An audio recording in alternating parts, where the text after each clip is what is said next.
So that's part of the emotional cycle that goes on not just with a buyer who's afraid, but it's everywhere. Everyone's afraid. Whoa, whoa, whoa, whoa, whoa, whoa, whoa, whoa, whoa, whoa. Those automated systems were a disaster.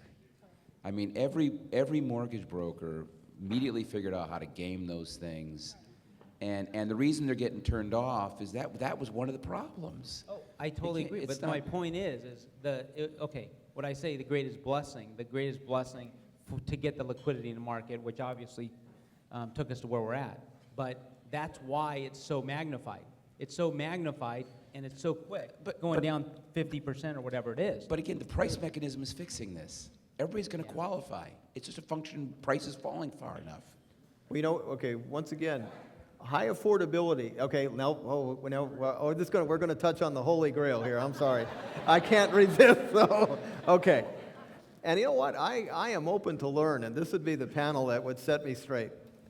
If high affordability solved something, you had the same affordability, 40% in 1993, 94, 95, 96, and you went down in price. Every one of those years, we didn't go up in price until 97 when we had 40% affordability, but we had the other kicker, we had migration gains. To me, that's the kicker. If I'm going to predict when something's coming back, I look at the domino of migration coming back. That is a true indicator of the decline of foreclosures and of inventory. Right now, one other thing, and I'd love your input on this. We've gone from 16.7 months to, you said something like 6 months of inventory or so. Okay, that is to me, this is a very false indicator because every private seller that doesn't have to sell isn't in the marketplace. And that's creating a glut of rentals that has another domino. A lot of places, the rentals are going down. But the inventory going down is not what it seems to me. Well, you want to deal with the inventory first? It is what it seems. Again, the assumption here has to be that 85% of the homes are owner-occupied. So in California, and especially in coastal California, there's just not that much rental occurring. That's why we do, it's not accidental that it's Riverside, San Bernardino, and the Central Valley, which were the most affordable places and the highest percentage of investors where you've got the deepest downturn. So, I think your vacant housing stuff is absolutely right, but the vacant housing tends to be in the areas where, one, you have more new construction and you have lower prices and you have more investors. So, yeah, what's happening is if you're someone who doesn't have to sell, you're not selling, but 85% of those aren't renting either. They're just staying in their own home. And that was what happened in the 90s, by the way. First-time buyers, actually, at the boom period, were about 190,000 in 1990, 91. And for most of the period from 94 to 97, when we had a tremendous fall-off, first-time buyers ran between 200 and 220,000. What the affordability factor tells you is about first-time buyers. It doesn't tell you about the trade-up market. And then you still have to superimpose on that unemployment rates, which is what killed us in the 90s. And again, is it a perfect indicator of which way the market's going? No, but it's a pretty good indicator of the percentage of first-time buyers in a marketplace, all things being equal. Now, again, remember that the psychology is important. If you think the market's headed down, it doesn't make much difference if it becomes more affordability. If it becomes more affordable, sorry.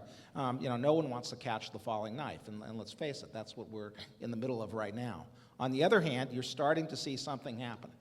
And I don't want to make too much out of it because I think it may be a false dawn, but there are 50% more sales than there were in the fourth quarter of last year, and I don't think it's because lending got that much easier. No, prices. And again, I think it's gotten harder for investors, clearly. And I do, and I also make the other observation that from a public policy standpoint, which is where I spend a lot of my time, the fact that there's more first-time buyers is a lot easier for me to sell to these guys who don't understand anything, whose eyes glass over very quickly, than it is to say we need to bring more investors in the marketplace. Now, having said that, I think they're going to realize that more investors are exactly what they're going to need for a certain period of time. And I do think a couple of your ideas, going back early, Bruce, to what you said, there's a couple of those that can probably be sold. There's a lot that can't be sold. And when you put all that together, affordability going up is a good thing. That's perceived as a good thing. It's from a public policy standpoint. It does not direct the market one place or the other, and I don't think we ever get in California to the point where everyone can qualify. The fact of the matter is he's got to pay $165,000 the moment he puts the first stick in the ground. I mean, you know, so you've set an artificial floor. Not only that, rich can't build as much as we need should we ever get back in that demographic situation where we're undersupplied with housing. And our vacancy rate, by the way, in California now is finally getting closer, but is still below the national average for vacancies on single-family homes. We've always been a tight vacancy state. There's states, you know, I've got a business in Detroit. And, you know, Detroit has always had about a 15% vacancy rate. You know, and it's not abnormal in Oklahoma. I think the last time I looked, it was about a 6.5% vacancy rate, because housing is cheap enough. You just keep one around and live in the other one. Which are the ideas that you thought you wouldn't sell? I think the hardest one is going to be and I cut my teeth on this issue, as loan assumptions. I don't think we're going to be able to get that done. You know, and I spent the first 6 years of my career doing nothing other than fighting for Wellenkamp and things like that. I do think FHA would be well advised to allow investors back into the marketplace.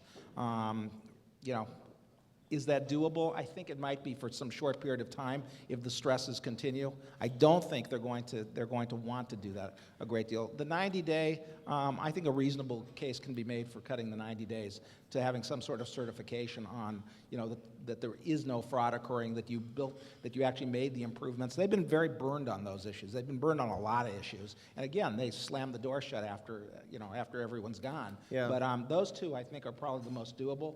The others are going to be tough sledding. Well, 2 out of 4 is, we could, so we have Carr's blessing, you guys go back that? Well, you know, I think we've been lined up with things like that all along. I know, I appreciate that, all right.